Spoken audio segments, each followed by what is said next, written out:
Assalamu alaikum. My name is Talha Zubair and the topic of discussion is MCQs based on the topic of test for analysis of different pharmaceuticals.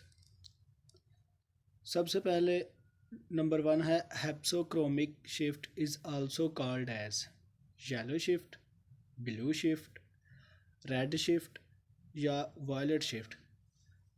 इसका correct answer है blue shift. Basically दो shifts होती हैं, hypsochromic shift और bathochromic shift. जो hypsochromic shift होती है वो ब्लू शिफ्ट होती है, जबकि बैथोक्रोमिक शिफ्ट होती है वो रेड शिफ्ट होती है। सो इसका करेक्ट आंसर है ब्लू शिफ्ट। नेक्स्ट एमसीक्यूज है the unit of wavelength is. Number one है पर सेंटीमीटर, नंबर टू है मीटर, नंबर थ्री है पर लेंथ, नंबर फोर है पर किलोमीटर। तो इसका राइट आंसर है मीटर। वेवलेंथ की डेफिनेशन जैसा कि हम जानते हैं कि the distance between the same points on the two successive waves is called wavelength. So ये एक डिस्टेंस है, फासला हमने तय किया है, तो इसका यूनिट होगा metre. The correct answer is metre. Next MCQs है 1 angstrom is equal to 10⁻⁻6 metre, 10⁻⁻7 metre, 10⁻⁻8 metre, 10⁻⁻10 metre. So इसका करेक्ट आंसर है 10⁻⁻10 मीटर। हम सभी जानते हैं कि 1 angstrom is equal to 10⁻⁻10 metre. ये क्वांटिटीज़ हैं, हमें इसे याद ही करना होगा। नेक्स्ट है जी, which one is not the detector for gas chromatography. Number one है TCD, नंबर टू है CCD, नंबर थ्री है FID, नंबर फोर है ECD। The correct answer is CCD। CCD is not the detector for gas chromatography.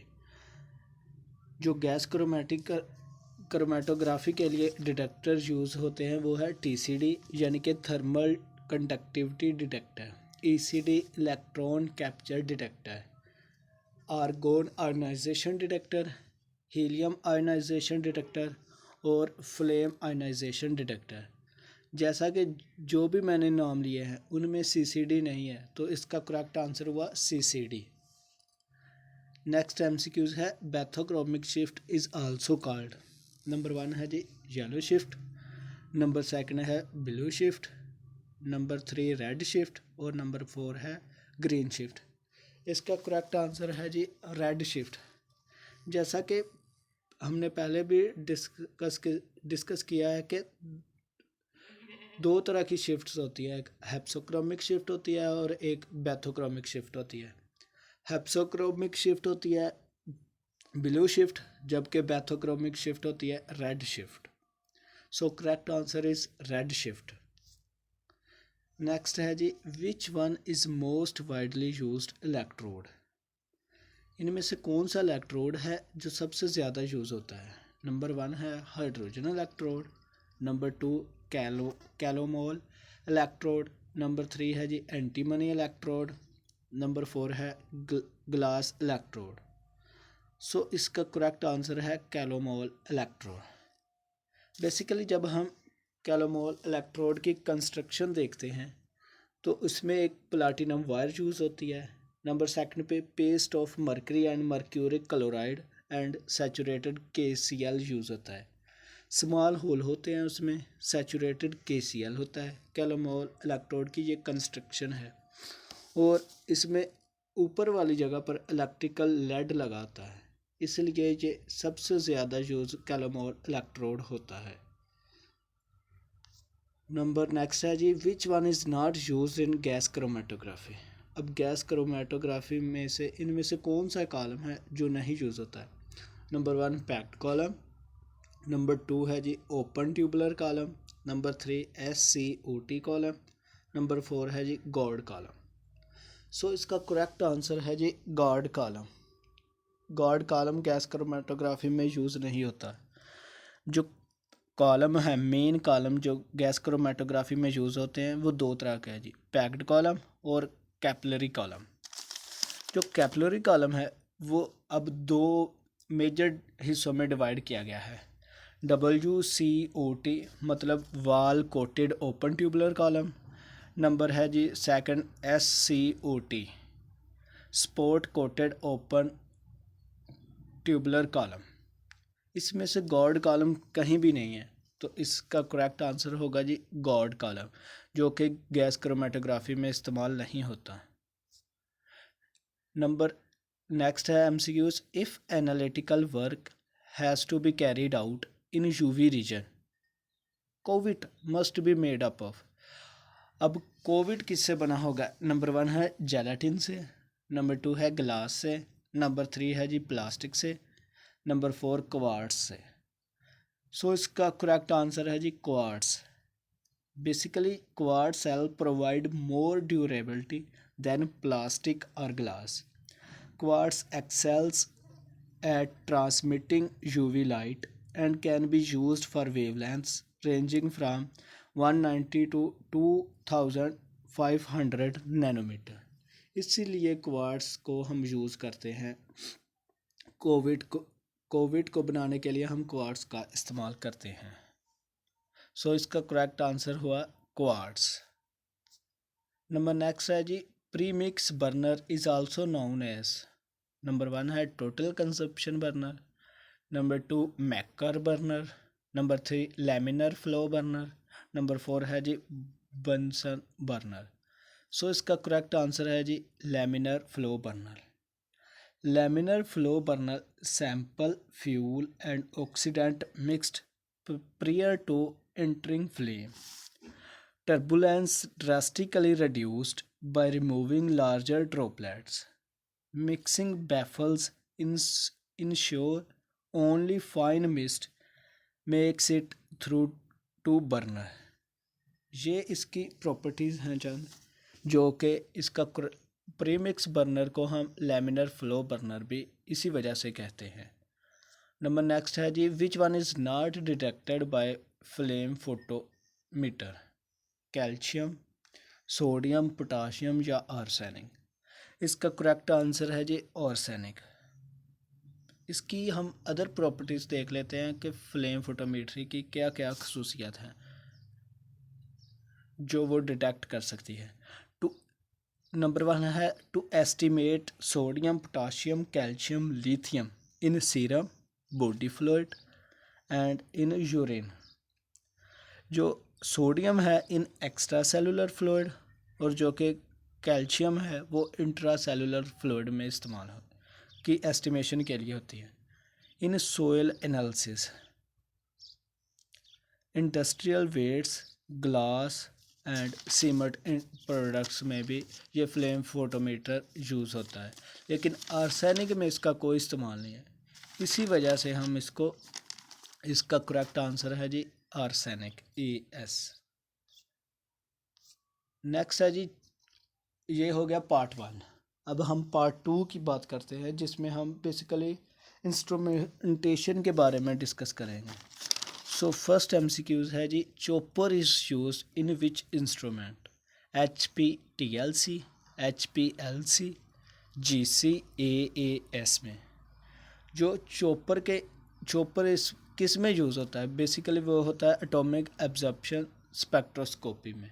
सो इसका correct answer है AAS।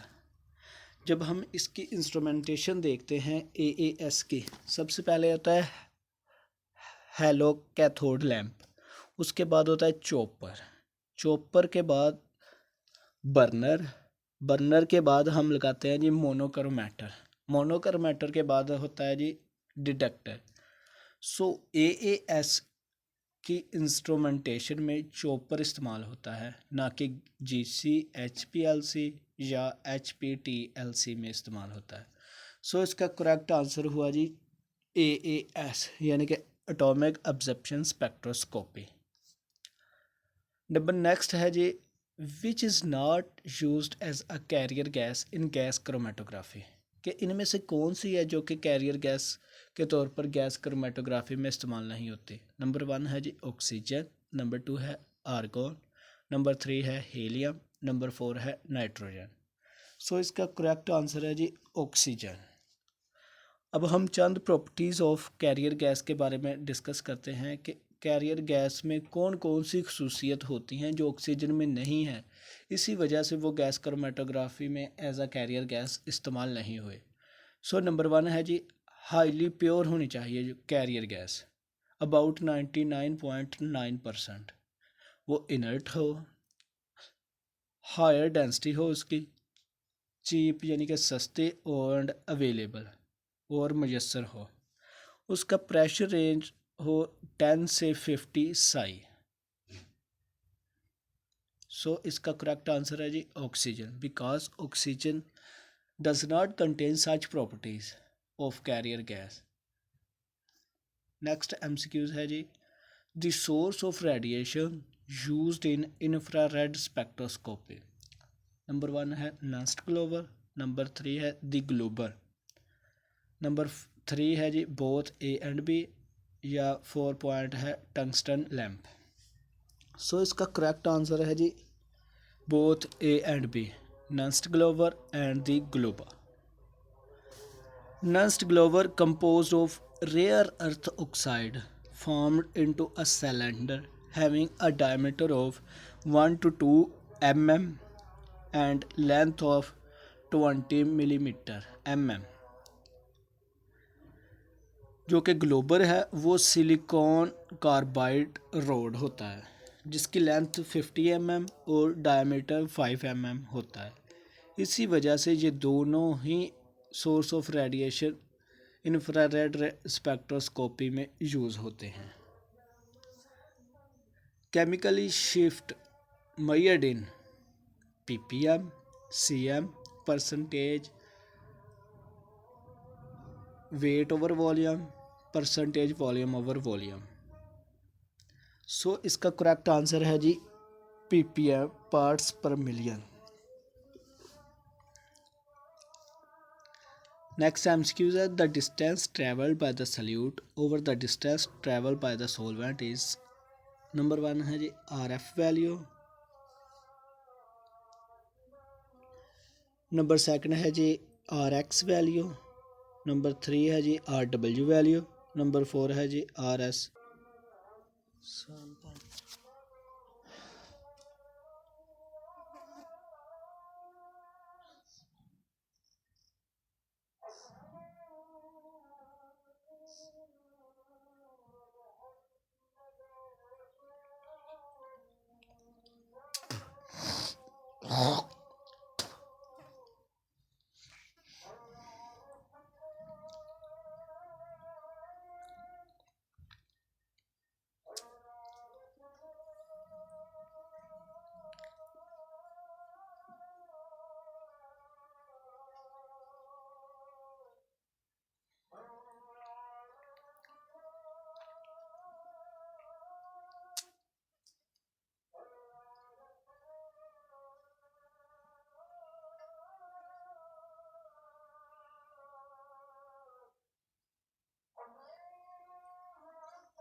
इसका correct answer है जी RF value.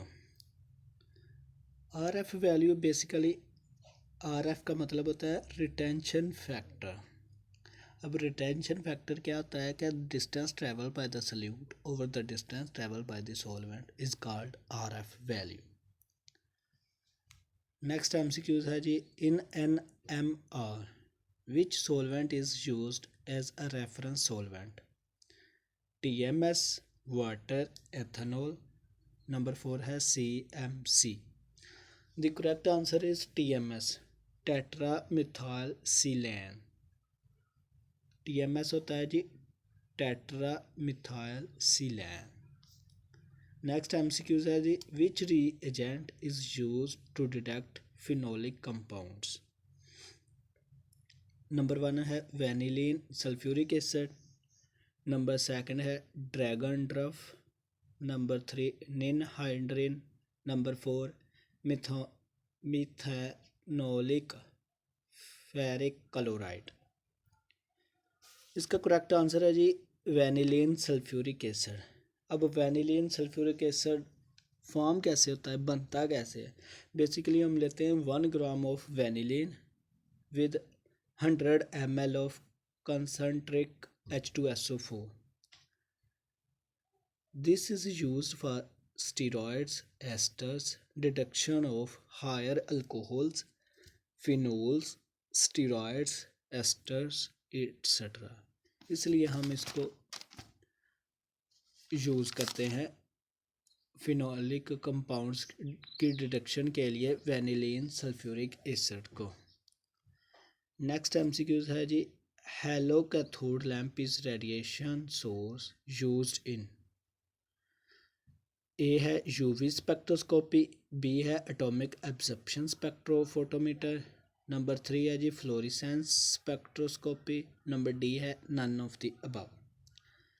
Basically हमने पहले भी बात कर चुके हैं कि जो construction of atomic absorption spectroscopy है उसमें सबसे पहले हम लैंप हम जो यूज़ करते हैं सोर्स ऑफ रेडिएशन वो होती है जी हेलो कैथोड लैंप, नंबर 2 पर होता है चॉपर, नंबर 3 पर बर्नर के बाद हम मोनोक्रोमेटर लगाते हैं और मोनोक्रोमेटर के बाद डिटेक्टर लगाते हैं जो डिटेक्शन करता है हमारे मटेरियल के। सो एटॉमिक एब्जॉर्प्शन स्पेक्ट्रोफोटोमीटर ऐसा फोटोमीटर है जिसमें hollow cathode lamp as is a radiation source इस्तेमाल होता है। नेक्स्ट एमसीक्यूज है जी solvent that can not be used in IR infrared radiations. वो है water, alcohol, acetone, cyclohexane. The correct answer is water. जो कि IR है उसमें हम हाईली डिटेक्ट करते हैं। सो हाईली में आ जाते हैं alcohol, acetone, cyclohexane. Next MCQs है जी एक्सरेज है shorter wavelength, higher frequency, longest wavelength, या डी पर है बोथ A एंड B। जब वेवलेंथ शॉर्ट होगी बेसिकल जनरली जब वेवलेंथ शॉर्ट होगी तो फ्रीक्वेंसी हाई होगी। इसके वाइस वर्सा है कि जब फ्रीक्वेंसी लो होगी तो वेवलेंथ हाई होगी। सो इसका करेक्ट आंसर जो बनता है वो हो बोथ A एंड B के शॉर्टर वेवलेंथ होती है एक्स रेज की और हाई फ्रीक्वेंसी होती है। नेक्स्ट एमसीक्यूज है जी chromatography can be used to form mixtures, change mixture compositions, या separate mixture into pure substances. Number D है ऑल ऑफ दीज। अब हम क्रोमेटोग्राफी क्यों यूज़ करते हैं? सबसे पहले तो हम क्रोमेटोग्राफी की डेफिनेशन देखते हैं। बेसिकली क्रोमेटोग्राफी होती क्या है? In analytical chemistry chromatography is a technique that is used to separate mixture into pure substances. So इसका करेक्ट आंसर होगा जी separate mixtures into pure substances. Next है जी mobile phase can be. Mobile phase जो होता है gas भी हो सकता है, लिक्विड भी हो सकता है। सॉलिड और लिक्विड नहीं हो सकता, ओनली सॉलिड, ओनली गैस। सो इसका करेक्ट आंसर है गैस और liquid. Mobile phase will never be solid. या तो वो गैस होगा या वो लिक्विड होगा या सुपर क्रिटिकल फ्लूइड भी हो सकता है, लेकिन सॉलिड नहीं हो सकता मोबाइल फेज। नेक्स्ट एमसीक्यूज है जी the fluid exciting a chromatographic column is called eluate, analyte या elution। इसका जवाब है जी eluate जो फ्लूइड करता है exciting a chromatographic column। Basically इसकी डेफिनेशन भी यही है कि the exciting a chromatographic column, the fluid exciting a chromatographic column is called the eluate। Number 4 है to improve a chromatographic separation you must increase the number of theoretical plates on the column, increase the height of the theoretical plates on the column, increase both the number and the height of the theoretical plates on the column, या decrease both the number and the height of the theoretical plates on the column. So इसका correct answer है जी increase the number of theoretical plates on the column, because कहंदा भाजी basically theoretical plates in column chromatography are directly related to the efficiency of its column. From all these things, it is clear that the more theoretical plates imply the better quality of separation. As कहंदा जी more equilibriums can be attained between stationary phase and mobile phase. That is why increase the number of theoretical plates on the column is used to improve chromatographic separations. Next MCQ है जी, the infrared spectroscopy provides valuable information about. जो infrared spectroscopy है वो हमें किसके बारे में valuable information provide करती है? नंबर 1 मालिकुलर वेट के बारे में, number B melting point, number C conjugation, या नंबर डी पर है फंक्शनल ग्रुप्स. सो इसका करेक्ट आंसर है जी फंक्शनल ग्रुप्स, क्योंकि functional groups show certain bond. Functional group हमें बॉन्ड के बारे में शो करते हैं, इसलिए इसका करेक्ट आंसर है जी functional groups. A strong signal at 3400 per centimeter in an IR spectrum indicates the presence of alcohol, ether, carbonyl या amine. सो इसका करेक्ट आंसर है जी अल्कोहल. जैसा कि हमने पीछे भी बात की है कि जो ये इस्तेमाल होता है इंफ्रारेड स्पेक्ट्रोस्कोपी, ये हाईली वैल्यूज़ पर इस्तेमाल होता है. अब ये इसमें डिटेक्शन 3400 पर सेंटीमीटर पर डिटेक्शन ऑफ अल्कोहल की जाती है कि इन IR स्पेक्ट्रम में. In infrared spectroscopy which frequency range is known as the fingerprint region. अब IR स्पेक्ट्रोस्कोपी में कौन सा वो रीजन है ऐसा जिस पर फिंगरप्रिंट रीजन नंबर ए है 400 to 1400 पर सेंटीमीटर, या 1400 से लेकर 900 पर सेंटीमीटर, 900 से 600 पर सेंटीमीटर, या 600 से 250 पर सेंटीमीटर. सो इसका करेक्ट आंसर है जी 1400 से लेकर 900 पर सेंटीमीटर तक. So these are the some MCQs based on the topic of test for analysis of different pharmaceuticals. अगर किसी को समझ नहीं आई तो प्लीज़ कमेंट्स में नीचे बता सकता है. Thanks for watching. शायद ये आपके लिए इम्तहानों में ये आपके लिए ज़रूर मददगार साबित हो सकती हैं.